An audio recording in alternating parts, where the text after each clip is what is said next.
தென்காசி மாவட்ட ஊராட்சி குழு கூட்டத்தில் திமுக கவுன்சிலர்களிடையே கடும் வாக்குவாதமானது ஏற்பட்டிருக்கிறது. அண்மை தகவலாக பார்த்துக் கொண்டிருக்கிறோம். திமுக கவுன்சிலர்கள் சிலர் ஊழல் செய்வதாக திமுக கவுன்சிலர் ஒருவர் கூறிய நிலையில் இந்த வாக்குவாதமானது ஏற்பட்டிருக்கிறது. கூடுதல் விவரங்களை எமது செய்தியாளர் விமலவேலன் வழங்க கேட்கலாம்.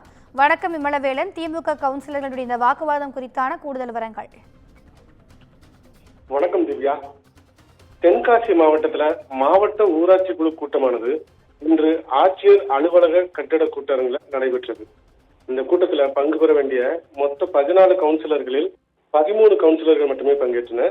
இந்த கூட்டத்தின் போது 5 தீர்மானங்கள் முன்வைத்து அவை நிறைவேற்றப்பட இருந்தது.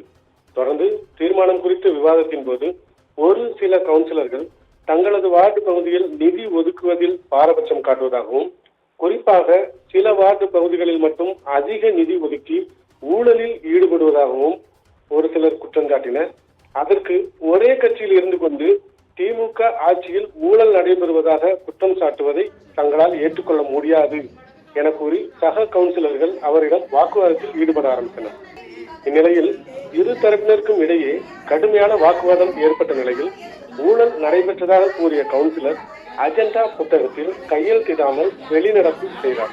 மீதமுள்ள கவுன்சிலர்கள் அஜெண்டா புத்தகத்தில் கையெழுத்திட்டதால் தீர்மானங்கள் நிறைவேற்றப்பட்டதாக தற்போது அறிவிக்கப்பட்டிருக்கிறது. இருந்தபோதும் திமுக கவுன்சிலர்களிடையே ஊழல் நடப்பதாக ஒரு குற்றச்சாட்டை முன்வைத்து ஒரே கட்சியைச் சேர்ந்த கவுன்சிலர்கள் கடும் வாக்குவாதத்தில் ஈடுபட்ட சம்பவம் மாவட்ட ஊராட்சி குழு கூட்டத்தில் பெரும் பரபரப்பை தற்போது ஏற்படுத்தியிருக்கிறது. திவ்யா, கூடுதல் விவரங்களுக்கு நன்றி விமலவேலன்.